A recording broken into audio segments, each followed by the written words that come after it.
Welcome back to episode number 4 of the Boxing Junkies Podcast. I'm your host, Sherry Abassi.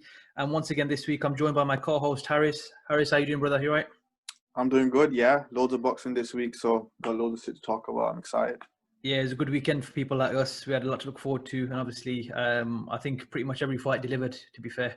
I think the best place to start as, UK fight fans would be with the Usyk-Chisora fight.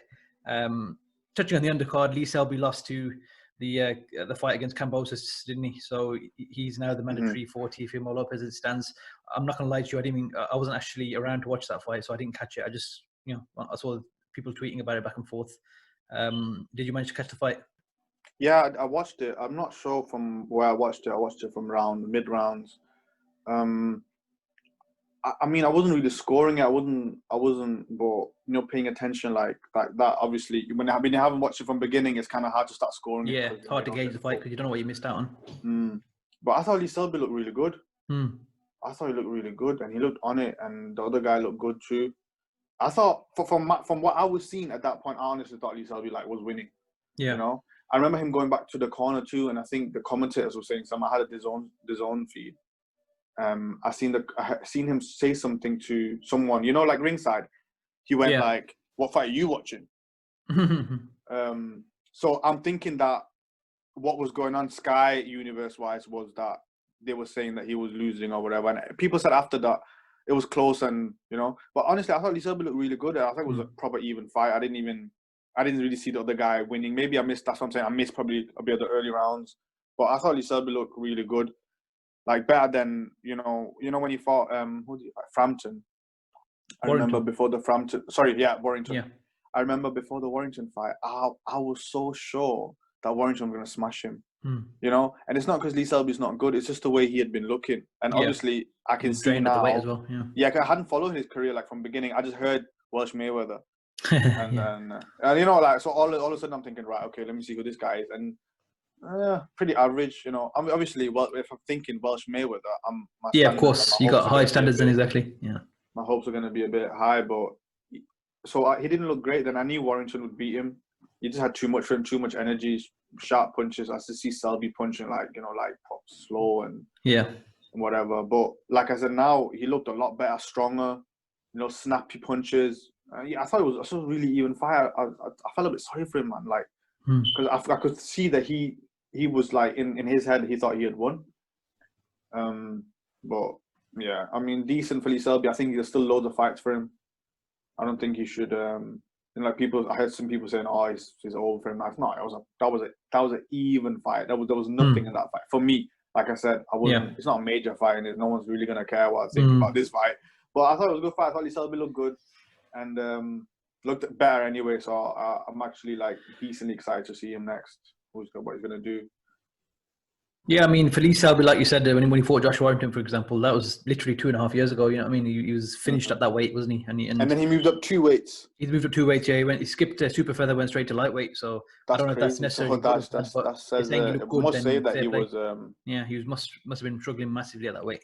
Yeah. But at least he won a world title, so he's done well. And hopefully we'll see where he goes from there. But the main talking point for the weekend is obviously, from a UK standpoint, it's going to be Oleksandr Usyk versus Derek Chisora. Ultimately, the fight ended up going 12 rounds. It was an entertaining fight. It's not necessarily the most action-packed fight. When I say entertaining, it wasn't entertaining in that sense where big bombs and people flying around the ring. But from a intriguing point of view, to see what Usyk actually looks like against someone we know who's battle tested and can go rounds and who's had a late career resurgence. Like Derek Chisora and, the hype with David Haye and Bellew and the crap they talked to build up the fight on the way in. Obviously, boxing heads knew what sort of fight would be. Usyk's not the biggest puncher. He's a fluid boxer. He moves. But it was going to be intriguing to see how he dealt with, Chisora's just sheer physicality and the way he was going to come at him, 100 miles an hour kind of thing. And the fight ultimately kind of did go that way, didn't it? Chisora started off very, very fast and he caused some problems using his size and just the extra 3-stone weight, you could tell. And Usyk, again, bear in mind, he fought against Bellew in November 2018, then he fought October 2019, and he's fighting again back into October 2020. So literally in 2 calendar years, he's fought twice, which is not good for someone his age. and someone who's used to being as active as he usually was. The guy was, as a world champion, he was fighting 3 times a year, which is there's not a lot of world champions who do that these days. So it was good to see Usyk back in the ring. He's a fighter that I love to watch. I think he's very, very good. He's one of my top pound for pound fighters in that sense. He's very skilled. He's a funny character. The guy got so much personality. Once he actually starts speaking English properly, it's over. He's going to be like the number one personality in boxing in terms of fighters. He's just a funny guy. But in the ring, I think, I scored it 117, 111. I'm not going to, blag and say it was 7-5, it was that. I'm not going to argue people. People can say what they want. They got their own scorecards. That's fine. But for me, 117, 111, there were some sticky moments for Usyk, but he showed that he can take shots. He got caught a few times. He didn't buckle. He didn't go, fall down or get knocked down. He, stood up to the power of Derek Chisora and the physicality. He complained to the ref a few times about low blows and about certain things that, Chisora was trying, but clearly he wasn't really getting much joy with that, and he just carried on and, a bit down the gum shield and got on with it. At one point, I think it was the end of round 7, from what I remember. I think he hurt Chisora with a good combo. He visibly sort of buzzed him. And I thought he was going to crack on from there, but I'm not sure if it was round 7 or 8 or 9, but he hurt his left hand and he was shaking it towards the end of the round. I think even you pointed out on Twitter he had his hand taped up and stuff, and I saw that. So obviously he's injured his hand. So that kind of stopped him from throwing the left hand in the last 3 or 4 rounds, the championship rounds. And I think that was a difference maker. I think otherwise he could have really put his mark on the fight towards the back end and really started busting him up, because Chisora was knackered. But for me, yes, it wasn't a spectacular performance, but it's hard to look that good against someone who fought the way Chisora did, especially when you're giving up that much weight. And styles make fights at the end of the day. But for me, I still think it was a good performance for Usyk. He's shown that you still got the boxing skill. That's not going anywhere. He started picking his shots very well. From sort of round 4 onwards. But again, I don't think he's big enough, and I don't think he's strong enough, especially now with you got Joshua and Fury and Wilder, these massive guys. Skill for skill, of course, Usyk's brilliant. There's no denying pound for pound, he's an excellent fighter. But I don't know, just the sheer physicality and the size of those, especially Joshua and Fury. Forget Wilder for a second. People like Dylan White, even the Joseph Parkers, the Povetkin's have more his sort of size, so I can see him comfortably beating them. But these bigger guys, I think he's going to struggle with. I think Derek Chisora, just based on size, showed that he's going to have some difficulty if guys do get physical with him. But I'm still very, very interested to see him fight those guys. But we're going to have to wait and see. I think he had a good performance, and it's just about him getting more fights in now and sort of getting more acclimated at the weight. What did you take away from this fight, and what do you think is next for Oleksandr Usyk moving forward? Well, I'm gonna always go with what I was thinking before, right? Like what everyone was saying before, what we were kind of assuming the way the fight would play out. So the thing is, you're fighting Chisora, right? And no one ever has an easy night against Chisora, especially lately. So I'm already expecting Chisora to like have success in the beginning. Was it more than I expected? Yeah, kind of. I think on the inside, with the Usyk kind of made it look worse with the looking at the ref, like you were saying, and that kind of made him look a bit panicky, which I thought was a bit unnecessary, because Chisora was holding and hitting, but he wasn't really in trouble, And I know he was looking for the low, like complaining about low blows. Sometimes they stray a bit low, but I don't really think they were that low. So I think he was probably just trying to, get the ref to give him a little breather or whatever. And it was going to be like that in the beginning. So and at that moment, I'm kind of thinking, right, okay, this is not really what I expected. If you're talking about round 1 and round 2. And I thought, okay, I think Chisora is going to do a lot better than what I thought, right? Like he was faster, he was good, he was coming in really well to start off with, but the more the fight went on, when Usyk, even in round 2 and round 3, like it was all of a sudden I felt like he shifted the fight quite quickly. I think it was round 3 where I was thinking, whoa. And I think he was really wary of the shots coming over the top, which he had to be. But once he kind of got going in round 3-ish, round 4-ish, I mean, it was pretty one-sided, And towards round 7, all of a sudden it's looking like Usyk is gonna stop Chisora. Like that was what you were thinking. Like next round, this guy's gonna stop him. And yeah, like you said, the hand thing. probably played a part. You know, we don't know how bad it was or whatever. But and also, you know, it is risky going for the knockout against someone like Chisora, who's, you know, swinging from awkward angles and whatever. But I mean, when have we seen someone? Look, so Dylan White is one of the best heavyweights in the world, ranking wise, right? Okay, he's up there. He's number 3, arguably number 4. We've took out Wilder as 3 or whatever. Usyk now, okay. Let's take Usyk away. The heavyweights before Usyk fought, Dylan White's up there. So if we look at Dylan White versus Chisora both times, and you look at Usyk versus Chisora, who did better? I think Usyk did better. So really, what we're just expecting him to just coast easily, like which he did. But I guess the beginning part and a few little moments here and there, and Tony fucking Bellew screaming so fucking much from ringside or wherever he was, probably influenced people, you know, people's way of seeing it. I thought it was a good effort. It was competitive-ish, but there was only one winner. So, like you were saying in terms of the scorecards, you know, people is mostly because of fucking Bellew and David Haye that people thought Usyk and Chisora was like a really close fight. It wasn't a really close fight. Okay, it was very one-sided. It was one winner. Did Chisora do well? Yeah. Did he give a good effort? Yeah. I mean, that's what he was supposed to do. But he looked gassed around 3. I know he got second wind to a decent extent, but he looked. I think it was round 3 or round 4. I remember thinking early, wow, like, and all Usyk did was just land a few shots. He just sat down on a few shots, and Chisora was already looking, like you said, war-torn. But we hadn't seen Chisora look like that before. We've seen him get KO'd by one shot. We hadn't seen him get rocked as much. Okay, White rocked him in the beginning, but in the beginning of the second fight, round 1, I think it was. But we haven't seen Chisora getting, you know, the way he was looking like he was going to get stopped. He looked like he was going to fall over Roy Jones style at one point. You know, when he took that right hook, when he just stumbling like so slow. So, I mean, Usyk's power, I didn't expect that. I didn't expect that at all. I didn't expect him to hurt Chisora that way. So for me, looking at that power-wise, because that's really was my biggest question, I think he did well. Chisora would give AJ nightmares in the beginning too, trust me. And then everyone would say, oh, look, Chisora did well. I mean, he's going to give anyone a nightmare. He was all over Dylan White in the second fight, all over him. Look what he did. Okay, Price is shit, whatever, but the Dylan White second fight, and Dylan White is one of the top heavyweights, he was all over him before he got KO'd. So, you know, I think Usyk did better than Dylan White. So, I mean, I was impressed. I thought he did well.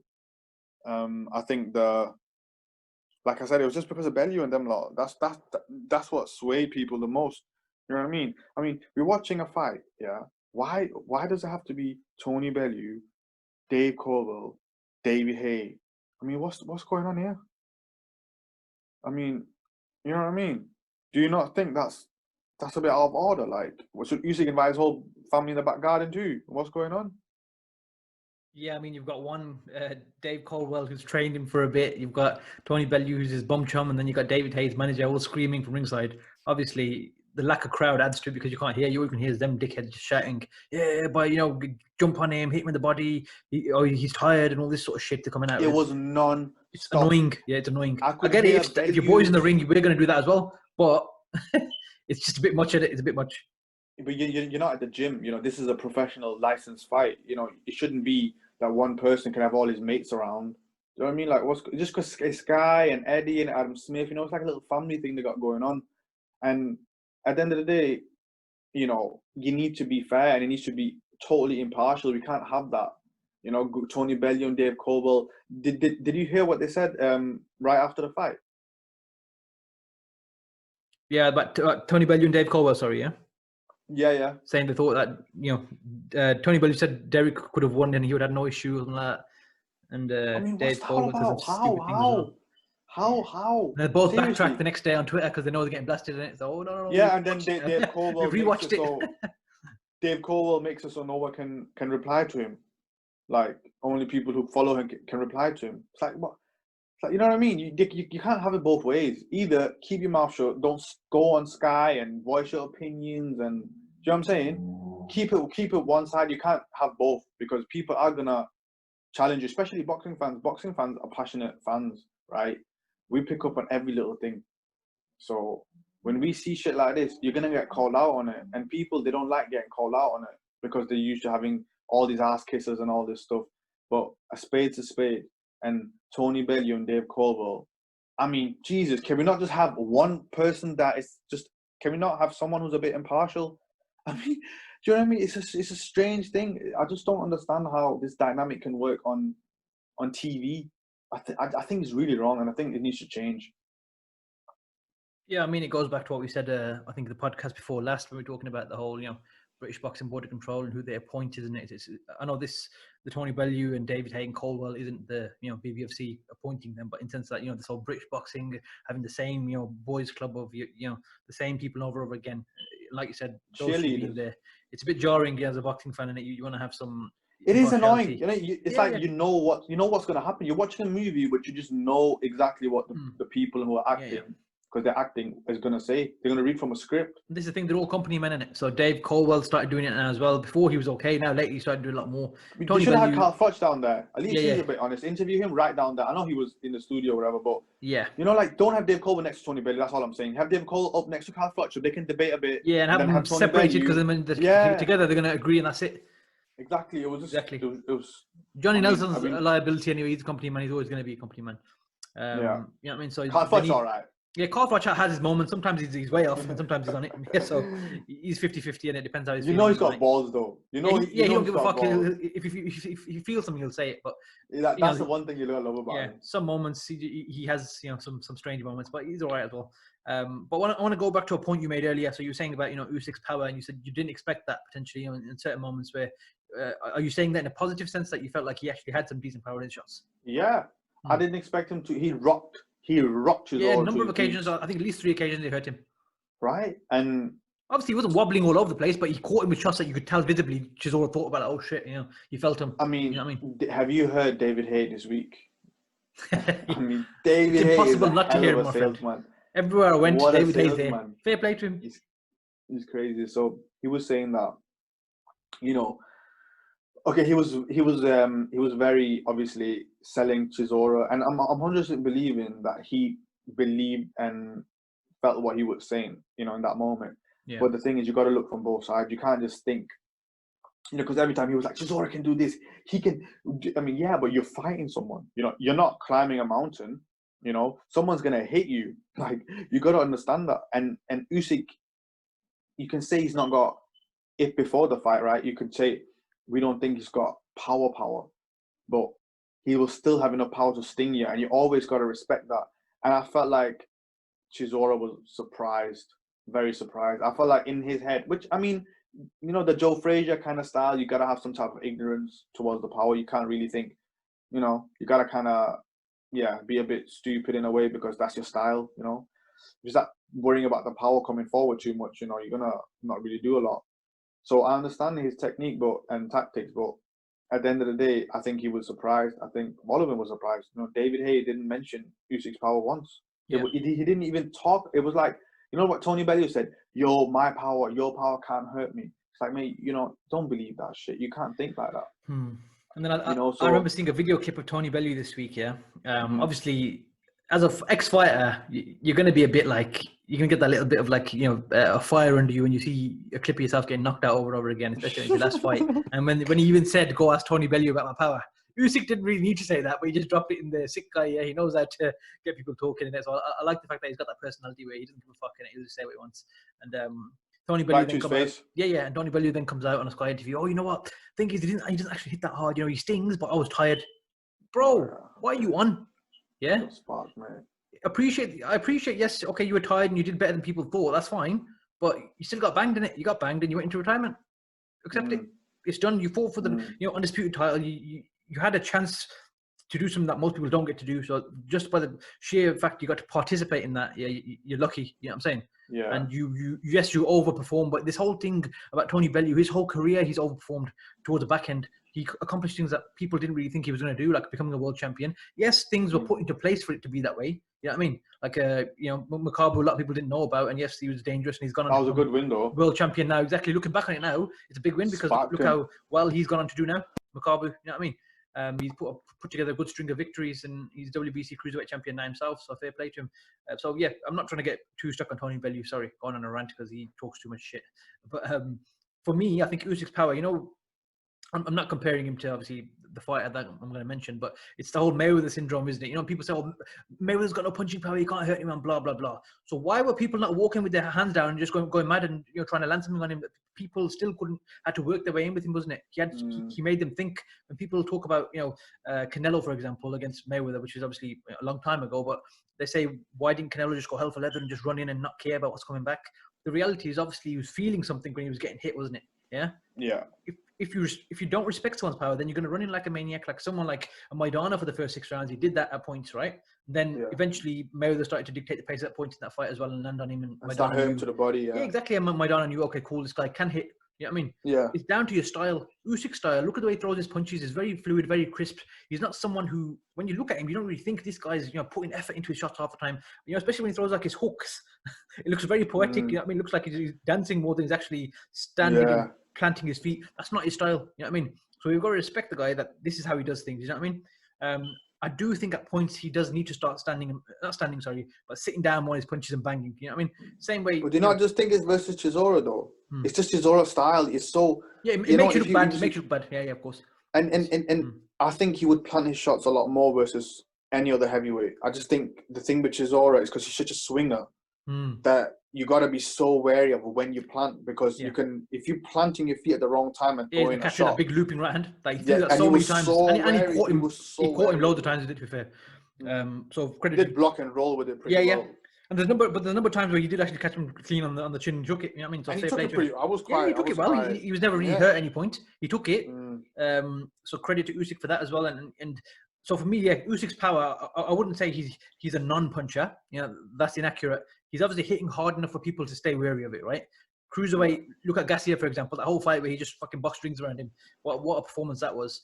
Garcia caught him at points, but he still took the shots and he carried on going, right? But again, Gassiev's a big puncher. We've seen that throughout his career, right? In Cruiserweight, yeah? So why didn't Gassiev just go ahead and just march forward and just try and knock him out then? He couldn't, because he was getting stung hit, getting peppered. He couldn't catch him. It's a combination of things. That's Usyk's style, right?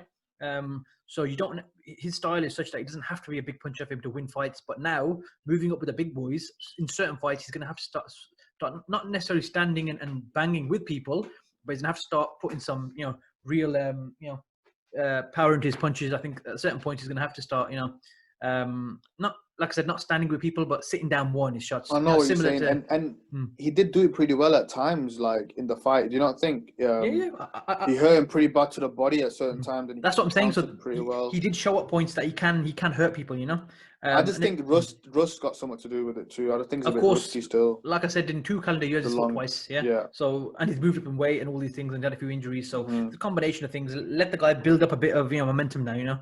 Get him out again against someone decent and let him Parker build up. I think that's a big fight for them. They probably want to hold off on that, innit? For like a vacant title or something, or Dubois. But him and Dubois, I don't want to see right now. I think Dubois is too big, too strong. Even with I don't know. Even with all of Usyk's skill, that's a worrying fight for me. I think.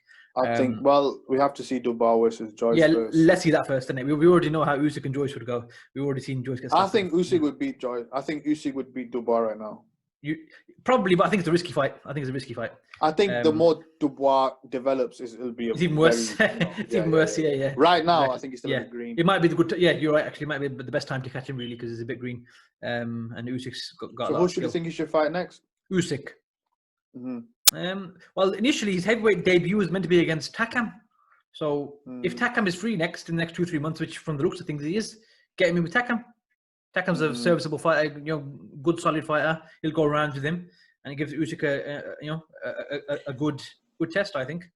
But I just think style-wise, looking at the heavyweights that are champions, maybe he should fight someone who, I don't know, man, like a Hugh Fury or someone. Someone who's tall in a boxer, just to get used to like Joshua and Fury, and because he'll look. I think he would look a lot better versus that type of style. Okay. Like, I think Usyk versus Fury. I think Usyk could give him nightmares, right? And that's because I feel like his speed would foot, and I'm not saying based on this fight, I'm still think that he's got another level he can get to. I don't think this is 100% Usyk. I think he knows that himself 100%. Yeah, of course, you know? of course. Like he said 3 out of 10 in it, so he knows where he can be at. So if you get Usyk at his best, became mobile, fast, twitchy, I think him and Fury, that would be a hell of a fight. Interesting style matchup, yeah. Such an interesting fight, and I think that would be more competitive. I think he could twat Joshua a bit. I just feel like Joshua got too much power. Too much power, yeah. If he lands on him, yeah, that's the only thing. If Joshua didn't have power, I think Usyk could smash him around. Honestly, I really think he could. You know, give him nightmares, fits. But ideally, maybe he needs someone else. You know, probably. But is he gonna do that though? Like, we can wish for it. Realistically, what is he gonna do? I mean, he said that he's gonna go for it, right? Yeah. So I don't know, man. I mean, and look, it didn't sound like he wanted to vacate. I mean, he didn't sound like. Let's be realistic, yeah. Now, him saying that's one thing, yeah, and I'm sure he thinks and believes in his own ability, and he has every right to do that because he's an excellent fighter, right? And of course, he's only getting older. He probably doesn't want to wait around and stuff. But if we look at it realistically, they'll pay him money to step aside, number one, so they earn a fortune there, and then he gets the winner of the undisputed fight. Even if they or if they vacate, cool, you fight for a vacant title, whatever, yeah. I'm sure he wants to fight, obviously, either Joshua Fury, that's a big payday, big name, all that stuff as well, yeah. A super fight in essence, you know. But the reality is, I don't think he's acclimated at the weight yet properly. He needs at least another fight. I don't think so. He has Witherspoon and Derek Chisora both year apart. You're not ready. Yeah, I mean, you can't be. Doesn't matter how good you are. You need to have that, you know, that ring rust plays a part, as we saw with Lomachenko as well. Ring rust obviously affected him 14 months out the ring, you know. Doesn't matter how good you are. You got to be, you know, active and going. Especially Usyk, who, like I said, he fought 3 times a year consistently for 3 or 4 years. You know what I mean? And then to be exactly 2 years in a row to be in the ring 1 time a year. You know what I mean? With injuries in between and moving up in weight. There's a combination of things there. We've got to put a bit of respect on his name. You know what I mean? The guy's an excellent fighter. But the issue is, sorry to cut you off. The issue is, if he steps aside, then how long is he going to step aside for? Because apparently. Yeah, 1 fight. 2 fight deal, right? Yeah, exactly. So it's a bit complicated now. Like, what is the Yeah. first one going to be undisputed? Is he going to vacate after? You know, I don't know. Yeah, because the second one doesn't need to be undisputed. Doesn't need to, does it? The first one's one we want to see who's undisputed. But we know that the 2 best heavyweights in the world are Joshua and Fury. At this maybe moment, they can do that. Vacate after. But ultimately, yeah, do 1 fight, get the undisputed belt done, and then you can vacate. We've seen fighters do that before. You know what I mean? It's not the end of the world. We just want to see. Dubai would be wicked. Yeah, be interesting fight. I'm just worried about the thing is, you got to understand. You got to understand that the speed difference would be crazy. Oh, massive! Yeah, massive. Right, and I mean, I don't know. I want to watch that fight. I want to see it. I want to see that fight. Even Joyce, if Joyce wins, then that's a good fight too. But you know, that's. I think we've mapped out a decent route for him. But you know, what's he gonna do? What he said he was gonna do is go for it. Yeah, which you know what? Shot. If he does go for it, I say, you know what? Maybe he has to say that though. Maybe he has to say that. Yeah. Maybe he's gonna put to get a better deal. Yeah. Of course. We don't know. Of course. Yeah, but you know, if he did go for it, you know what? I'll rate him. Yeah, I'll give him credit. But and you know what? Yeah. You especially in this climate now, the way the world is, you don't know when your next opportunity is going to come. So you know what? I honestly think that's such a good point. I think maybe before everything was kind of laid out, right? But with boxing, you know, it's not football. There's not a schedule. You know, there's no guarantee of anything. There's no head that's gonna demand it. You know. Yeah, there's not Champions League every year. You know what I mean? He's got to go and make sure he gets his Champions League final. He can't. You know, and look at his age. And you know what? Part of him, you know, this is Olympic gold medalist. This is, you know, undisputed champion. Imagine, I think in his head, he probably thinks that if on that given night I can rise to another level. Of course he can. Right? But I think that's probably what he believes. So he knows right now, okay, I'm all right, but he probably believes that, you know what I mean? Because he's religious too. So I don't know, man. But I think our plan for him is decent. I don't know if he's going to listen. If you're going to listen, Oleksandr, this is the good plan for you. Yeah. You know, and this is probably what you should do. But whatever, do whatever you want. I mean, why are you going to listen to us anyway? The guy does what he wants when he wants, and sick guy, man. Sick fucker. Honestly, he's one of my favorite boxers to watch now, just based on his character and his style. Amazing. He's so laid back. He's so laid back. You know, and he just so imagine getting offended. I've not seen him in a shit fight. No. Do you know what I mean? And I understand not his fights aren't like bloody, you know, Barrera Morales type fights, but where you're on the edge of your seat. But his fights are for boxing people. He makes it so like easy for you to like him in the ring. You know what I mean? With his fluidity and, you know, he's just such a good fighter, man. You know what I mean? And his combination. That Bellew performance was amazing. Yeah, he put it on him. Just think about how good he looked against Bellew. Yeah, man. You know, listen, that was crazy. The fact that every fight he's had since he became world champion, or even the fight he's become world champion, has been in that person's backyard. Yeah. He's never had home advantage. Yeah, so again, he's probably the only fighter who's done that. Yeah, he doesn't cry and complain, does he? Just goes down with it. He goes where he needs to go and he does the job. Good, bad, or ugly. The only real close fight for me, where it was literally one round in it and it could have gone the other way, was him and Bradis. Yeah?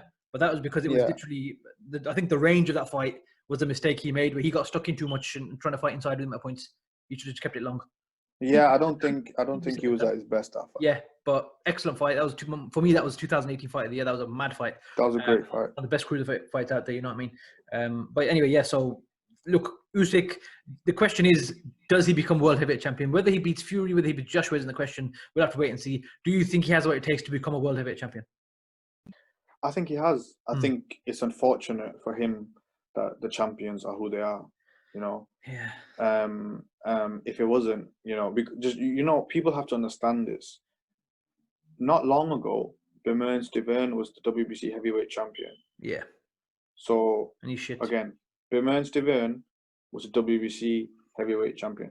The levels have gone up. The size has gone up. Obviously, Klitschko's, but I'm saying after them, there was a bit of a thing. Obviously, Fury, you know, and the champions. If Usyk was there then, right after the Fury Klitschko fight, whatever, he could easily have been champion by now because Parker Ruiz fought for it. I think he could be both. Both of them, yep. Do you get what I'm saying? So it's just Joshua and Fury. That's the only two. And they're so much bigger than him. It's just the size and skill for skill. If they were all the same size, Fury. I mean, Usyk's better. Yeah, Usyk's better. I think maybe that would. I don't know. That would be some sick fights.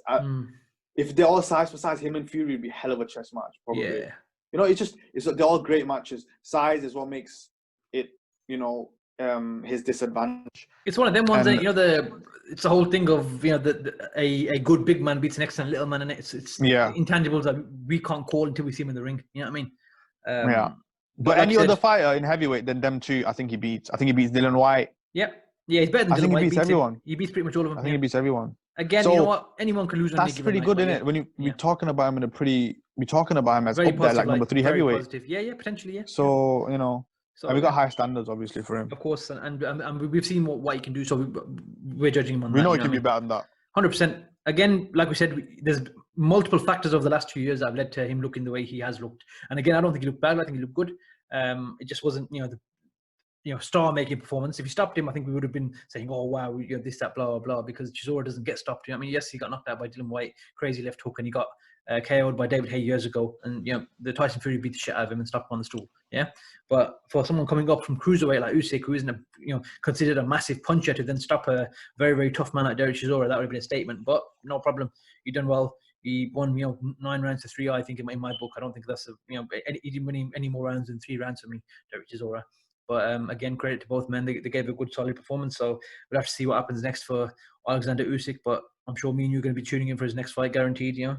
Great fighter. Definitely. And we're very excited to see where he goes next, man. He's bang for your buck. You know what I mean? Entertainment value, always in and outside the ring. So very, very excited to see what happens with him next. And then obviously our Super Saturday. From there, we moved on to Naoya Inoue's WBA and IBF bantamweight defense. Say that again. Now I'm going to mess it up now. Naoya Inoue. Naoya Inoue, yeah. Naoya Inoue's top-ranked debut as well, defending his WBA and IBF bantamweight titles against was it Jason Moloney? His brother's Andrew Moloney, isn't it? Yes, Jason Moloney. Pretty much. Listen, it was pretty much a shot out from round 1, really, wasn't it? Moloney had some good things he was doing in there that would keep him in the fight, and he landed some good punches, but this guy's too good, man. He's too strong, too composed, great punching. Like the way he throws his punches, the speed. He can that finishing shot. I don't know if you've watched it back. The way he finished him, his arm wasn't even fully extended. Like it's from the middle. He pushed out with it, and he still knocked him out. This guy he is literally a monster. It's mad. Yeah. And I can't think of anyone to compare this guy to previously that I've seen over the years. I'm not saying that he's so unique. He's not. But what I mean is, I can't think of in my head when I close my eyes who does he remind me of, because the way he does things, he's just like everything's just like accurate, man. Like his footwork, the way he shuffled forward before when that knockout shot, Moloney was bouncing on his feet trying to find unnecessarily, basically, trying to create something, and he was shuffling forward slowly, and bam, he just caught him with a halfway shot with that right hand. He read him in it. He read exactly. his. He knew what was going on. That left hook Maloney he caught was him showing with, signs. Yeah. That check left hook he caught him with as he got hit himself. Wow. The same way that Golovkin knocked out Daniel Gill when Daniel Gill caught him with that right hand and he bam. Yeah, it's similar sort of shot. The way the shot was set up there, he was getting hit at the same time, still managed to get full rotation on left hook and crack, put him down. Yeah, I give Moloney credit. He did better than what I thought, but he still pretty much lost every round. So I don't know if in a way he's just too good. Obviously, the saying he's going to target Casemiro next, which was always going to be the fight. I think he knocks him out earlier than Moloney because Moloney boxed, a decent game plan. I think Casemiro is going to get knocked out. I think he's going to try and fight, fire with fire at points. And with Inoue, I don't know if you want to stand there and trade with this guy, man. He hits very, very hard, evidently at the weight. What did you make of his performance? I think this is one of my favorite fighters to watch these days. It's just he's so perfect. You know what I mean? Like you were saying, the guy's just fast twitch muscles, the way he bounces on his feet, but it's not a bounce, it's like you were saying, a shift, like a forward, backwards kind of, and the accuracy, He's got great counter punching. Both his shots were counter punches, the knockdowns, the knockout, the knockdowns. But just his jab, I mean, fuck, the guy's he's literally, I want to just get my little brother on the pads and just do everything that Inoue was doing, His defense is good, you can tell. He's talked about working on his defense after the Donaire fight too. He's a full package. There's nothing he can't do. You can find the inside. He's got great body shots. He's got great uppercuts. His speed, the way he cuts the distance, the way he can set up shots, like explosive. He's got everything, And he's definitely one of my favorite fighters. Stylistically, I don't see no flaws in him. Everyone gets hit a bit. Obviously, he's quite aggressive, so he's gonna get hit. But he's literally amazing to watch. He's so precise. Like you were saying, the shots they're so rapid. The very timing fast on him. Very. I think people have underrated this guy's speed because no one talks about it. It's crazy. I'm serious. Like, okay, let's just look at the guy he's fighting. Okay, so he is fighting. What's the guy's name? Moloney. Pretty UK-ish type fighter for me. You know what I mean? Like, he reminds me of a UK kind of basic fighter. Yeah. A lot of tells before they throw. They're always bouncing a bit before, and like me, I like Inoue style a lot more. I like shifting forward, not bouncing. I hate bouncing because you're showing the guy basically when you're gonna punch, right? It's like you start off like that. Pacquiao basically kind of got knocked out. That's how he knocked out, But Pacquiao, it was more of a feint feet in it, so it's a bit different. This is just, it's not as clever, not as thought behind it. But Inoue just picked up on it, and that last shot, is so amazing. He counters the jab, right? And Moloney's coming with a 1-2. So while he counters, he's already got his head off the line, and enough that he doesn't get hit with that right hand coming the other way, right? Yeah. And like you said, did you see the right hand he landed in a few rounds earlier, where he was basically waiting to, do that slip from the jab and then throw it, but the jab didn't come. He just did the move anyway, and his head just flew backwards. Yeah. And then he started breaking him down. Oh, honestly, proper boxing geek fan moment. This guy is amazing, fan friendly, and he's got the perfect blend. When people say like they don't like brawlers, like this guy gives you both, man. In this one guy round, has got the perfect balance. Look at the way he smashed McDonald in the first round. He went out there and smashed the geezer. Crazy. Yeah, that was mad. But the thing is, look at his defense while he does it. He's counter punching. His balance is right. He's moving his head after. He's doing everything perfect. Everything's in the right place. Like an American style fighter, but he's got that a bit different style. Like, the way he steps in and the way he just shifts out is so rapid with the feet. Wow. Honestly, wow. I was just like mesmerized, honestly. This guy's a serious talent. He's a young lad. He's already... He's 26. Yeah, 26, 27. He's that sort of age. Wow. Yeah, Wow. Multiple weight world champion already, and he ain't slowing down, man. Skeezer's not slowing down. Casemiro next. Casemiro's gonna smash him, and then obviously if whoever wins out of Ulibarri and Dene is gonna take on. Obviously, look, a Dene and him rematch, excellent fight. Yeah, I'll watch it. Yeah, I'd watch that again any day of the week. I mean, that was crazy fight, you know. That was a brilliant fight, brilliant performance from Dene, brilliant performance from Inoue as well. But the narrative, the narrative that's there is Ulibarri beat his brother on the undercard in it for the title. Oh yeah. That's why he goes, I want to fight him next. So he's WBC, right? Ulibarri's WBC, and Inoue's younger brother was the champion who Ulibarri defeated, right? So Dene obviously then the WBC said because Dene fought so well, they're going to give him the title shot, unanimous vote, which is fair enough. He fought so well in that fight. I remember that. Yeah, I don't think anyone cares. Anyone's happy for Dene. Everyone's like, yeah, cool. Everyone loves him. He deserves it. Love that geezer. He gives his all. What a guy! He don't complain. He don't complain. Gets on with it. Respectful guy, funny guy. He gives everything in the ring. Top guy. He gives it everything. Yeah, great. And he fought Rigo when all these fucking everyone avoided him. Rigo, yeah. Remember Scott Quigg, Frampton, they all everyone. Santa Cruz, everyone avoided him. But Dene fought him. Yeah, and he dropped him. Did he not drop him? He hurt him at one, but I'm pretty sure he did. Yeah, I think he dropped him. He did hurt him, definitely. Hell of a fight. But again, that was Rigo's career best performance as well. He dominated the fight. That was apart from that one moment where he did get hurt, but yeah. I met Rigo in Vegas once. Really? Sick guy. Yeah. How small is he? Proper small, man. Like shoulder height to me. Bless him. Nah, man. Listen, Rigondeaux for me is one of the sad stories of boxing, man. The geezer never got any credit, and I don't know, I mean, he quit versus Loma, so I don't really feel that sorry for him anymore. Well, that is what it is. He shouldn't have been in the ring with him to begin with, but it is what it is, isn't it? He called out though. So. Yeah, he did, but he's an idiot and he shouldn't have fought him.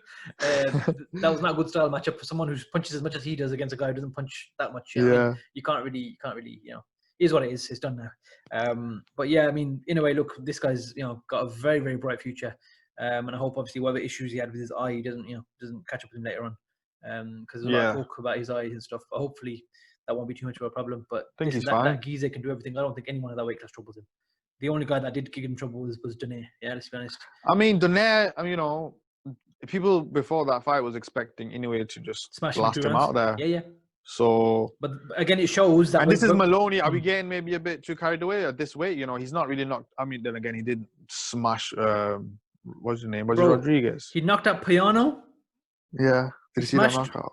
Yeah, he smashed Rodriguez in 3 rounds. That fight was when I thought, wow. And then he went, back and forth with Dene, but he still won a clear victory. But it was a very, very good fight. Fight of the year 2019. You know what I mean? Amazing fight. So, but this is the thing when you have these pound for pound level fighters, which Dene was for a good 3 or 4 years behind Mayweather and Pacquiao in the early 2010s. He was there. He was that guy behind those two. He was, pound for pound number 3. You know what I mean? They can on any given night they can be great one more time. Teddy Atlas always says it. He goes over the top and drops these philosophical things, and he tells a story before he gets to the point. But there's on any one given night, these type of fighters like Dene with the experience that he's got and the drive. When you get to a final that no one thought you were even gonna get there, they thought he couldn't make the weight. He got to the final of the bloody World Boxing Super Series. Yeah, yes, a bit of good luck on the way as well. With who got injured? Ryan. What's the guy's name? He retired, man. Burnett, exactly. Otherwise, he's probably going to lose that fight the way it was going. Yeah, but the point is, on that given night, he was great, and he showed that. Listen, I still got something to give. So hopefully, that fight does go ahead in December with him and Ulibarri, because that's when it was scheduled for. And I hope he wins the title one more time. And if he wants to retire after that, cool. If he wants to fight, in a way again, let's get it on, man. I know this is turned. There's a good mix there. They can all mix it and chop it up, and we'll all watch it. It'll be good. Of course, we'll tune in for any of those fights, man. So yeah, again, I think Inoue probably will be the last man standing. Yeah, because that's what you're saying. He was one about fight Casemiro and then the winner of Ulibarri, Dene, and and either way, Top Rank's got links to all those people. Yeah, exactly. Whoever wins that Ulibarri Dene fight, they are the key to the division, aren't they? Really, and look, this is the era now where every fight is going to be undisputed. Yeah, it all started with Terence Crawford did it in 2017. He did it. Then the Usyk did it a year later, and now Teofimo did it. Yeah, so it's time for the next one now. And I think Inoue is looking to be that guy before the end of next summer, probably next June, July time. He could box off a whole division. You know what I mean? And that's amazing. You know what I mean? He's already had a bloody, you can't say Hall of Fame yet, but I mean, in terms of modern times, the guy's just ran through everything. You know what I mean? Yes, he's had some difficulty, but if by next year he becomes undisputed in his third weight division, for fuck's sake. You know what I mean? It's crazy. It's crazy. But you know what? We've got so much talent right now in boxing right now. When I look around, I think, what the fuck? every division is stacked. Every division. Think about it. Start from heavyweight. Fury, Joshua, whether we like him or not, Wilder still got that punch, bro, that generational punch. Throw him in any era, he's going to knock people out. Good, bad, or ugly, whether we like his style or not, yeah? I don't even rate Dylan White, but Dylan White, he'll give people problems. Povetkin's still around, the old dog. You know what I mean? You got so many good fighters. Andrew Ruiz. Every division down from there, they got so much talent. Anyone could lose on any given night. Yeah, minus maybe Canelo. Yeah, everyone can lose on any given night. Yeah. So for me, I think we're in a very, very interesting era, man. And I just want to see the best fight the best. And that has to happen now, especially with this pandemic. Hopefully that's woken a lot of people up now. We're getting these fights, you know what I mean? So again, amazing performance from Inoue. Yes, Moloney is not, the number one guy in that division, but he's a guy who's in the top 10 and he's probably top 5 even, you know what I mean? Solid fighter. He's never had a bad performance against Rodriguez. He was in that fight. It was a 7-5 type of fight. You know what I mean? He came on strong towards the end, but Rodriguez had already banked quite a few rounds at that point, and he won. Fair play. He'll bounce back, I'm sure. I don't know if he'll ever be a world champion, but he'll mix it with champions. And Inoue's going to crack on, like we said, and I think he'll be undisputed before next sort of June, July time. He'll box it all off, man. So moving on from that, we got arguably the knockout of the year, I think, in terms of just the way the beauty of the punch, the way Leo Santa Cruz folded like fucking George Groves with that leg behind him, the same way Baranchik folded his knee when Zepeda knocked him out. That was a sensational knockout. The fight itself, up until that point, I had it 3-2 to Tank. Not because, and Tank wasn't dominating. This was literally a back and forth fight. Leo Santa Cruz, as expected, came out flurrying. But for me, within the first 30 seconds, Tank landed 3 uppercuts. Yeah, he was there for the uppercut all night. He got caught repeatedly got caught. And the first one landed, and it grazed his nose straight away. The man's bleeding. Yeah, so obviously, again, a graze isn't everything. I'm just saying, but you already damaged him, so it looked like, okay, cool. This is going to be a tough night for Santa Cruz, however long it goes. I'm not saying, I predicted Gervonta to dominate him and knock him out, and I'm right, but he didn't dominate. This was a very much back and forth fight.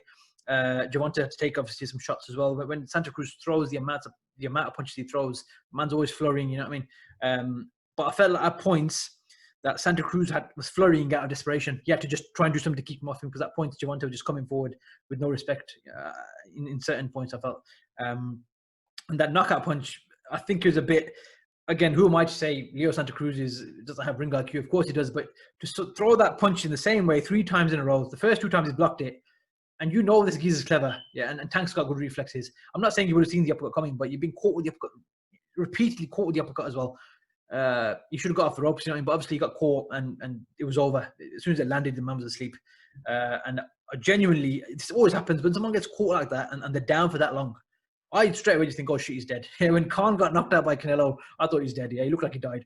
And Leo Santa Cruz, the way he was just laying. Pacquiao, what about Pacquiao? Pacquiao, yeah, he wasn't getting up. Yeah, he's not getting up. He's not getting up. Yeah, I was saying he died. That's when I said it. I was like, yeah, this guy's dead. I'm literally I was holding my head, and I texted you, and he's fucking dead. Yeah, he's fucking dead at 4 o'clock in the morning. I was literally panicking. I was like, what the fuck? I jumped up and I scared my cat, man. My cat woke up here, and what the fuck's going on? Yeah. Right. Literally, I actually thought, oh shit, this is bad. And bro, he was down for a long time. Yeah. Genuinely, he was down for a long time. I thought, oh fuck, this is not a good look.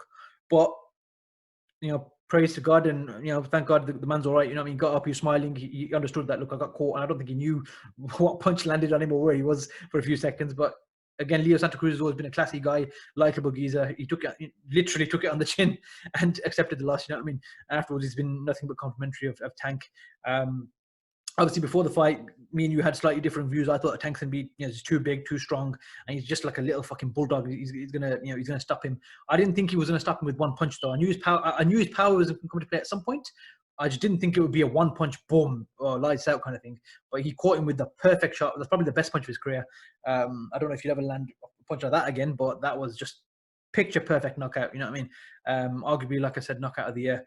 But yeah, Leo Santa Cruz performed well. That was sort of building up. If that carried on going for more rounds, that would have been one of the better fights of the year up until now. A lot of action. No one really took any back steps. There wasn't anything too dirty apart from the one time that Tank sort of picked him up and threw him on the floor. Outside of that, it was a very, very good fight, shaping up to be a solid fight, up there with some of the better fights we've seen this year. But yeah, I mean, Tank, look, man, the geezer's, he's got something there, man. He's got something there. I think he's special. Literally, if he can start sorting his weight thingy out now, not being so ill-disciplined, and keep his outside of the ring shit together, not go down the Floyd Mayweather route of getting into this whole woman beating bullshit. I'm telling you, this kid's a special, bro. He's got something there, man. He's got some serious skill, and he can proper cause some problems for people like him and Lomachenko now. I'm not saying just based on the knockout. He can cause Lomachenko some serious problems. I thought that anyway, yeah? But as Lomachenko's only getting older now, and again, more wear and tear and all these things. That'd be such a sick fight. That's going to be a mad fight. I think Gervonta will probably stop him, But could do. Be a wicked fight. That'd be so fast. Fight. So what are your thoughts on the fight? Yeah, so basically, I set my alarm for 3:45. I think usually I wake up, check online, and you kind of get a gist of what time. That's my bad. Sorry to cut you off. My bad. Honestly, what was I doing? I was going to go to sleep and I thought, you know what? I'm going to stay awake, yeah? And then I clicked on Virgin Media. So what I did was I clicked on Virgin Media and I saw Channel 5 and it said 2 till 5. I was looking at it saying, 2 till 5. Normally these sort of fights start at 4:30, 5. So I thought, I'll press record. I'll nap till 4:30. Whatever reason, I couldn't go to sleep, so I'm just tossing and turning on the sofa. What I do is I normally stay downstairs because I know I'm not going to get up otherwise, yeah? So I was on the sofa tossing and turning. I just sat up and then I caught the Barrios fight beforehand and before the main event. And then they said, oh, it's up next. I was like, so within 15 minutes they were in the ring. And I was watching the Inoue fight as well. I was kind of tossing and turning off the internet to watch that as well. So then I probably should have rang you or texted you. I didn't even think. I thought maybe you're awake, but yeah, man. Sorry. Go ahead. It's all right, because you had just texted me and you were like, oh, what the fuck? You knocked him out. What the fuck? One punch. And I was like, fuck's sake. And it was 5 minutes before I woke up. Like, it was right before I woke up. So I watched both fights today. Obviously, I need the results and everything, which kind of killed it off a bit. But, I was... Tank, I mean, wow, you looked great. It was a bit of a boxing match at some points, and I could tell that he's been working on his boxing a lot. When he was getting pressured, he was waiting well, countering well, making Santa Cruz think. Santa Cruz can be a decent thinking fighter, but I said this last week too. Said the thing is, if he applies his mind to the job, which you need to, you gotta go to war, but be clever. He was at certain times. He was doing really well at sometimes making Tank fall short and then punching him, but Tank then adjusted and, he start exiting quite well, going low. I think mostly I was just impressed with the speed of Tank. I mean, Jesus, the guy is rapid. His everything about his movement, his counter punching. He was really, really fast. And like I said, uppercut was what he was aiming for straight away, which is because Santa Cruz, he kind of steps over his lead foot sometimes when he throws the right hand or whatever, and he throws so many combinations, he kind of leans forward a bit. And yeah, like you said, you find a hell of a counter puncher who's hitting you with the uppercut all night. And the thing is, I think why he threw those 3 shots, like just in that way, is he was getting broken down. I think from the 5th round onwards, especially to the body. Tank started just walking him down in certain spots, and he's too fast and he's lethal. Amazing body punching, his hooks, his counter punching. But I think the body shots were what really started breaking Leo down, and you could tell he was kind of, when you're that hurt and everything is going against you, and this guy's rapid, he's faster, he's got answers to everything. I felt like those right hands, because he was doing bad off the ropes before. He was kind of, going in low, smothering him, or like throwing some different shots. Those shots he threw there were kind of, it wasn't 4 shots he was throwing before where Gervonta kept having to duck and step back. He just single shot. I mean, he was maybe throwing 1 or 2 other like next punches next to it, but it wasn't the way he was throwing earlier, and it was too easy to predict. Like you said, and this guy's a sharpshooter, he's a counter punching expert, and you do that, and he's got power. If you do that against Floyd, you might get countered, but you're not going to get knocked out. And I don't think anyone's seen a knockout coming, not a 1-punch knockout. When you were saying last week you thought he might like hurt him, you didn't see that, did you? Sorry, say it again, the last bit. I think you didn't see, when you were saying last week, you were kind of thinking of the fight, and you said that, he's stronger and bigger and stuff about Tank. Yeah. You said he could hurt him or stop him, but you didn't see that coming. No, I didn't see. That's what I'm saying. I didn't see that 1-punch perfect speed crazy counter punch. But I did think he's going to stop him. I was 99% sure that he's going to stop him. Too big, too strong, and too much dog in him. Santa Cruz shouldn't have. But you meant accumulation of punches. Yeah, right? accumulation. Not like I thought he'd overwhelm him. I didn't think he was gonna knock him out of that. Yeah. Which was quite realistic. That was like a viral moment. I'm still speechless now. Like, where'd that come from? When you watched it live, I wish I would have watched it live. Honestly, I'm not joking. Giza, my heart was beating so fast when he knocked him out. What the? Oh shit! It's because it's so unexpected. Santa Cruz is so tough. The guy can eat shots all night. Yeah, and the way the fight was going, they both set a high tempo, and Santa Cruz was flurrying, and it just, I expected it to go long, you know what I mean? Now, at that point, I'm thinking, okay, cool, Santa Cruz, especially because Santa Cruz looked so big in the ring. He's got a big back. Like Amir Khan, light welter, he had a massive back, big wingspan. So his frame, he looks big, and you think, oh, maybe he's a bigger guy, but he might have been taller and lankier and wider, but he's not the bigger guy, man. Gervonta is just so thick and so strong. And that bloody natural power the Giza's got, man. So fast. Special, he's bro. so fucking fast. He's got too much going for him, that kid. Only he can fuck himself up. Speed and power. Only he can rule himself. He needs to just knuckle down now. Don't blow up like Broner and this and that, you know what I mean? He needs to just get on with it. The Giza's, he's got that special something. I don't know what it is, but he's got a special quality there. And again, that mix of fighters now, he needs to fight at 135, you know what I mean? Davis, what's his name? Ryan Garcia, him, Teofimo Lopez, all these boys. Obviously, Lopez is probably going up more than likely. But again, you know what I mean? These fighters out there, Haney, come on, man. What a mix. They're all young lads as well. But yeah, sensational knockout. Brilliant performance from both guys. Like I said, up to round 4, it was 2-2. And then round 5, they gave to Gervonta. So it wasn't like it was anyone was so far ahead in the cards or anything. But that knockout, bro, what a knockout, man. I'm still speechless. Knockout of the year. I believe so. I think if you look at just the pure, again, fluidity is the word, isn't it? Look at the way he just leapt back and in the same motion, straight into uppercut, straight in. Think about the speed. How many times do you have to practice that to get that way? Yeah. You can't, there was nothing sloppy about that. The way he threw the uppercut was not some looping, crazy type shot. He threw it perfectly. Beautiful. From the hip, he pushed his hip up towards his leg, the way his legs were positioned, everything was perfect. You know what I mean? Yeah. And then when you watch the replay of it, and they show it 2 or 3 times, you can see when Santa Cruz throws the right hand the first 2 times, he kind of, block, and then the third time, you can see that, okay, he's going to go for something here. You know what I mean? It's a great shot, but it's a massive mistake. It's a bigger mistake than it's a great shot. You know why? Yes. Because that shot was landing all night. But when you don't see it, because all night it was landing in the middle of the ring in a quick kind of twitchy way. It wasn't like you gave him time to he was so sure that he didn't need to defend, because usually in the middle of the ring he was throwing it quick, but he was out, head was quick off the line, he was dipping back because he was aware of the punches and the reach coming back at him. He was so sure that punch was coming, he could give it everything. He had no doubt like that this punch is coming, and it's a massive mistake from Santa Cruz. They didn't white, so we got 2 of the best knockouts of the year. From uppercuts, from a left uppercut. Yeah.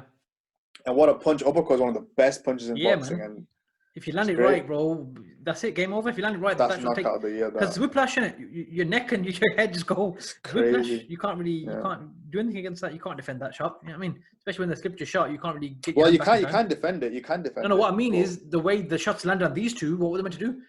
The gap was there. That was it. It's both mistakes, though. Exactly. If you really break it down, it is both mistakes. Yeah. So you could have done something different. You can always do something different, but at the same time, they're never supposed to get sparked by one.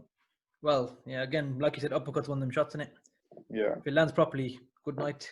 But yeah, look, massive. Inoue and Davis both had great knockouts. Obviously, 2 very different knockouts, 2 very different punches. But again, just shows the variety that these young lads have got in the sport now. Where the way they throw the punches, the power, the skill, everything on show, man. Brilliant performance from Tank as well, and Santa Cruz, fair play to him, man. He gave it a very, very good go. I gotta say, he did well, and in the sense that he didn't back down at any point. You know what I mean? Maybe he was too brave for his own good, but he is that type of guy to flurry and go for it. You know what I mean? He didn't ever change his identity in the ring that night. He stuck to what he does, kept moving forward, and kept throwing punches. I feel like he could have too good, yeah, and I feel like he could have boxed better though. I feel like he could have kept it long at certain points. You know what I mean? And not sort of collapse the pocket. Should have kept it long. He's got long arms. He's got that reach. Use that. You know what I mean? Don't give Davis that chance to get forward on you. You know what I mean? That's where, again, another mistake leading to that final mistake of that 3 punch. The 3 right hands in a row with your back against the rope. You know what I mean? You shouldn't have done that, but you shouldn't have been against the ropes. You should have got away from there as well. Don't give someone like Tank that sort of chance, man. He's dangerous, and he's just showing it there that he's announced himself now as a serious. Like, if people didn't already take him serious enough, now he's something to watch out for. So looking forward to what he does next as well. The next thing I want to talk about actually is something that I believe you have a very, very strong opinion about. Actually, I've seen a lot of stuff on your social media recently about this, so I'm going to let you sort of take the floor for this one. Your best mate Deontay Wilder came out this week. Man's been on a bit of a mad one. I don't know what he's been smoking, what he's been drinking. Apparently his drinks were spiked. Apparently this has happened, that's happened. Take the floor, mate. He's been drinking more than spiked water. Yeah, well, I personally have always thought Deontay Wilder's full of shit. I followed his whole career. I seen how his manager didn't want Klitschko fights. Then when it came to the AJ, I seen how they were talking, acting, and with the whole 50 million debacle, I mean,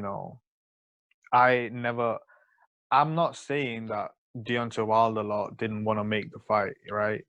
I believe there was a few people who wanted to make the fight. I think Deontay Wilder probably kind of wanted the fight, but at the same time, these people's ego, as we can see now, is just on a crazy, crazy level. When Eddie Hearn was negotiating with Shelley and everything, and how Shelley would keep using the media to come out and talk and say ridiculous things, and you just got a gist of what they were about. And the first Fury fight, before that I thought, why be lose Ortiz? You know what? This guy he's not just full of shit, Watching, okay, he's doing all right. Like, this guy is not, he's kind of impressing me now. I'm kind of believing the hype a bit, because I just think he's shit. I'm not saying he's not got power. The guy's got amazing 1-2. He's just not a good boxer. The thing is the way he talks, right? It cringes the life out of me personally. Okay, so this guy is now coming out and saying that there is a massive conspiracy about him, that his own team spiked his drink, that the commission, the fact is his own team is with the glove issue, and this all just screams delusion, and this is what I always said about this guy. He's too delusional. Like, the first fight ended, if he would have said, against Fury, if he would have said after the first fight, you know what, I don't know, I didn't do that well, I can do better, whatever. He thought he knocked Fury out. He thought the ref was against him. Yeah, missed the count or something like that. Exactly. So, and then he put up the count, and already there, I'm like, whoa, okay, what's this now about? Let me see how he adds. Let me see how this person acts when things are not going his way. And he just showed signs of a bitch, a true beta male. And the fact that he's saying all this now, I mean, we've heard about, the Glovegate thing, right? We've been hearing it online, and you see these crazy BS pro-black channels on YouTube, who basically Deontay Wilder is that, Egyptian king or African king or whatever. Yeah, you know what? They've been saying I don't want to cut you off, yeah? I like that point you just made there, yeah? My best mate, Boxing Ego, yeah? Mm-hmm. Boxing Ego's one of them. Dante's Boxing Nation. I don't want to talk about them, man. They're all full of shit. What's the other one? The Boxing Voice, the cheerleaders for Deontay Wilder, deluded. Yeah, I mean, all these boys, 78 Sports TV, they're all lost, man. Not one of them thinks that what Deontay Wilder is saying isn't, they don't have a different point of view. They think it's gospel. His words are like their Bible. Not only do they believe it, but they know that they can get views off it if they push it, because there's a deluded group of fans in America. But we haven't heard Wilder personally say anything about the gloves. We'd only heard these people and people online. They've just pushed it so hard. So in my head, I'm always thinking, I'm thinking, one side of me is thinking, I know Deontay Wilder knows these people, so they must not be that dumb. How are they all saying it? That's one side of it. The other side of it is Wilder hasn't said anything. These people are just assuming, and they have got no excuse. And this is what they're blaming on because Deontay Wilder will still talk to him. Then I've got different sides of looking at it, because it's genuinely the fucking stupidest thing I've ever heard in my life. Like, the fact that he comes out and actually confirms all the BS they've been saying. This guy, you've ruined your image, bro. Like, you're just. He honestly said that they want to keep him down. this guy thinks he's the new Malcolm X. You know, like proper delusional. Like you're some freedom fighter. Like you're just a boxer, man. Like you're not even a great boxer. You're not even gonna remember it as anything. You're gonna remember it as a WBC champion who had a sick ass right hand, and that's what you deserve. But aside from that, you're gonna remember it as a true bitch, and you've shown who you are. You know, you were the crazy person who came out and said when AJ lost, oh, he was always this. You have interviews, you're saying on social media. I've seen the way you acted to another person. You were so happy that he lost. Then when other people are against you, you think they're against you. You're saying that, oh, I'm this and I'm that. You know, you're delusional. You know, this is karma coming back to you. You know, because you've always been a prick. And it's actually sad to see. You know, CTE is real. You know what I mean? And he needs to go get checked. And someone like, I swear to you, and I know this is crazy, if I seen Deontay, I would tell him. I would honestly tell him, like, are you being serious? Would I be scared? I'm not gonna lie to you, I would be scared. But the thing is, I don't blame you, bro. Listening to his video is so hard to digest it and even sit through it or just listen to it without cringing. My whole body cringes. And I really have a bone to pick with this issue. Do you know what I'm saying? And obviously you'll probably just go crazy and shout at me, whatever. But you know, someone has to be real with him. Just say, bro, like, just look at it from this point of view. Just look at it from a different point of view. You know, you just didn't have a great fight. Fury started too early. He hit you too early. Maybe you were concussed. You didn't recover. It's all right, man. Just say it. Yeah, and then come back. Boxing, innit? Come back. What the fuck is all this about? First is your costume, right? Then it's the gloves. But the gloves you're talking about, Ricky Hatton pulled down, is the first fight. And in the first fight, you said he didn't never hurt you. So what are you talking about? And if Mark Breland knew about the gloves and he pulled you out, is he not saving your life then? Or what? I don't get it. Like, what you know, water, spiked water. You know, why would Mark Breland do that? Why? Give me one good reason. Why? You know, this guy honestly thinks that he got spiked because he's like, you know, when people say like Ali or Malcolm X and Martin Luther King, these people got silenced and all this stuff because of their cultural, you know, the way they impact the world and everything, right? Cultural impact. This guy thinks he's at that ilk, you know, and once again, it's not just fighting, he's delusional, and he's delusional outside too. Yeah. This has just confirmed everything, you know. So yeah, fuck him. I hope we never see him again. Honestly, this is enough is enough, you know what I mean? Tyson Fury called you out on Twitter months ago, you know? Yeah. Like, why didn't he say anything then? Why didn't he say anything? Yeah, I'm still ready. Why did he not say anything?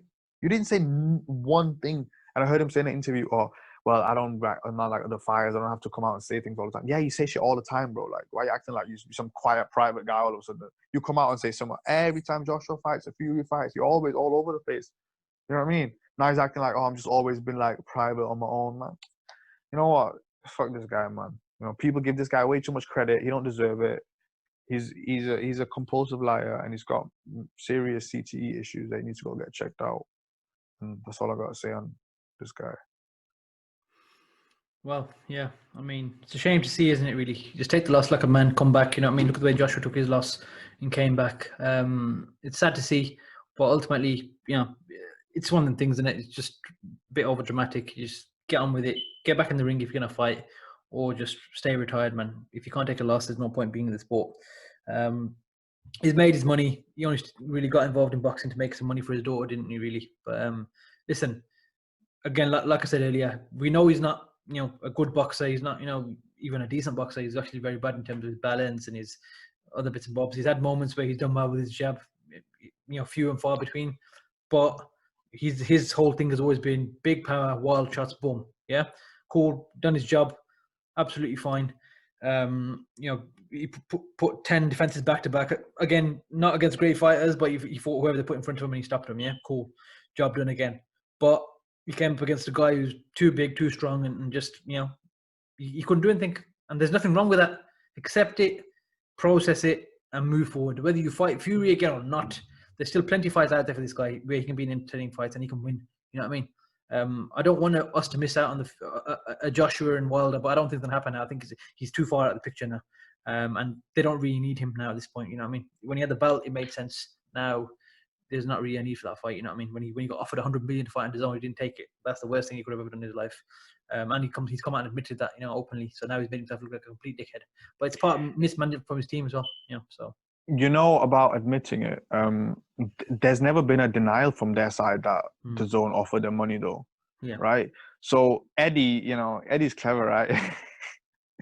Eddie says, so AJ ducked you. Listen, Deontay Wilder said AJ ducked him when it came to the offer they made. Right? 50 million, yeah. That's not what he's referring to here. He's referring to that the zone offered him. The zone offer, yeah. Right? So Eddie's quicker coming out and like tweeting, which kind of doesn't make any sense when you really think about what he's saying, right? You know what I mean? Because he said, I thought AJ ducked you. That doesn't make any sense because he said AJ ducked him when it came to the 50 million offer. His team said the contract wasn't right. They're not that the fight wasn't there. Do you understand? Yeah. So Eddie obviously is going to jump on it. Yeah, of course, man.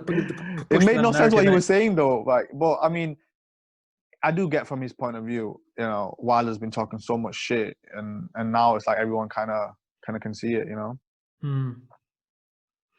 But yeah, unfortunate, but you know what? Is what it is. 2020 in it.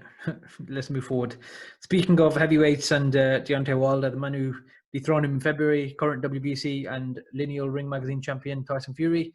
The news today from Frank Warren is that Bob Arum has sent out a contract to Ejit Kabayel, the man who beat Derek Chisora 3 years ago in Monaco, and hasn't really done much since. But we did discuss this before, saying he was a likely opponent. So it looks like he's been sent a contract that will be signed pretty quickly.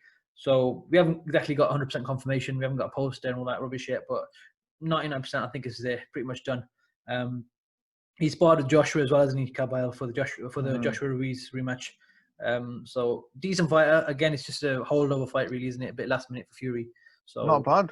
I'm honestly not bothered because I think Kabayel's actually a good little fighter, based on what we saw. The way he outboxed Chisora, he made it easier than Usyk. You know what I mean? Obviously, it was a different Chisora then as well, but he thoroughly outclassed him. You know what I mean? Not the biggest guy, obviously, but Fury, fought Wallin wasn't the biggest guy. He fought Cunningham was the biggest guy. But I think this Fury is a different Fury as well. He's going to be switched on. He's going to be looking to, get some rounds in. I think he'll probably box him a bit, and if he can stop him, he'll put his, put his foot on the gas.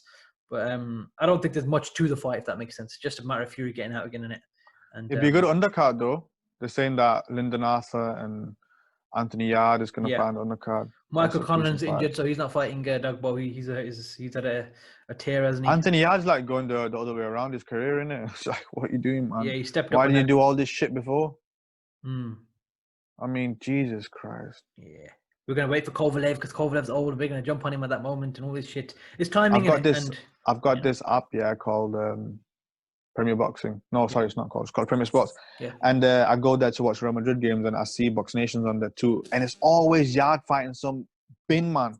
Every time I go on it, it's like Anthony Yarde versus like where I was on, and it'll be like the weirdest names. And I'm just remembering this is years and years back. Do you know how many years it's been that it's fighting bums? Yeah, a long time. Crazy. Pisses me off. But again, it is what it is, isn't it, Frank Warren? That's how he builds his fighters, and he builds them up against, not very good opposition until they get to a moment where he thinks, now we strike now. You know what I mean? We'll see what happens with Daniel Dubois. I think Dubois smashes Joyce personally, but let's see. Big guys, if someone lands a big punch, who knows, innit? Anything can happen. But but with the Tyson Fury thing, it's a decent fight. Like, why not? Get a quick run out, get a quick little hype. So, and it's in the same 7-day period as Joshua, so it's a good. It's really momentum. We'll have someone to talk about, and it'll just be fun. Someone going on in it. Someone to kill the day, man. Someone to kill the day.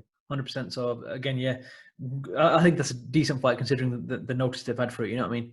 I think. I get as boxing fans, people are saying, "Oh, Michael Hunter or this and that," but it's not realistic. You know what I mean? Especially in this current climate. Could it have happened? Yes, of course. It could have happened, but it's a tougher fight than you need. Probably. No one cares. We just want to see. Yeah, we just want to see Fury and Joshua. So whatever it takes to get through these two roadblocks in Kabayel and Pulev, get it done, and let's move forward to the biggest fight in world boxing. Very good weekend of boxing overall for me. What you reckon? Was it a good week? Yeah, I thought it was amazing. I was happy, man. I was happy. Obviously, I saw it all in real time. The right people won. Yeah, everything's going the right way. Better fights coming up. It's great. Yeah, everything's on the up, looking very positive. So finally, yeah, brilliant. So boxing looks like it's obviously it's in the right form moving forward now. We said this was this 2-3 week period is going to be, moving forward. Everything rolls on from there. So I think we've got Haney and Gamboa next week as well. For the WBC. Haney needs to make a statement after this one. Yeah, exactly. So Lopez done his thing. What's his name? Tank's done his thing. Haney next, and then you got Garcia against Campbell in December. So these young lions all need to, show what they're about, really. You reckon Haney's gonna knock him out, or what do you reckon he's gonna do? No idea. Tank barely knocked him out, so let's see. But he needs to look good, that's for sure. He looks in good out of shape. So yeah, Haney's he's always looking good shape, man. So he's coming off an operation. Yeah, whole year up, yeah. So I'm not going to stay up for it. I'm not going to lie, I'm not going to stay up for it. No, but I'm not either. I'm not. Forget that. Where's it on UK? Sky Sports, I think. Yeah. Well, I know it's on DAZN. Yeah, it's on Sky Sports. Which fight at DAZN? That's the Garcia fight, Campbell fight they're coming out with, right? Yeah, that's the £2 a month. Launch, yeah. We getting that? Start off with why not? Yeah, why not? Gladly £2 a month. I'll pay £10 a month for that. Honestly, that's perfect. Yeah. Anyway, as we were saying, so next week we've got that card in America.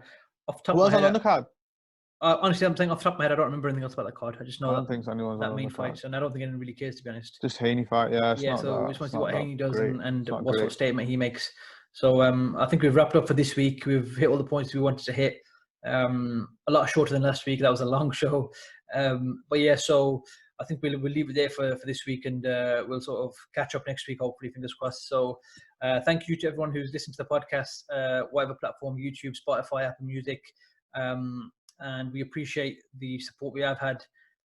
If you have any questions, you can email us directly on the Boxing Junkies Podcast at gmail.com, or leave us a comment in the YouTube section, and we will catch you next week. Thank you very much.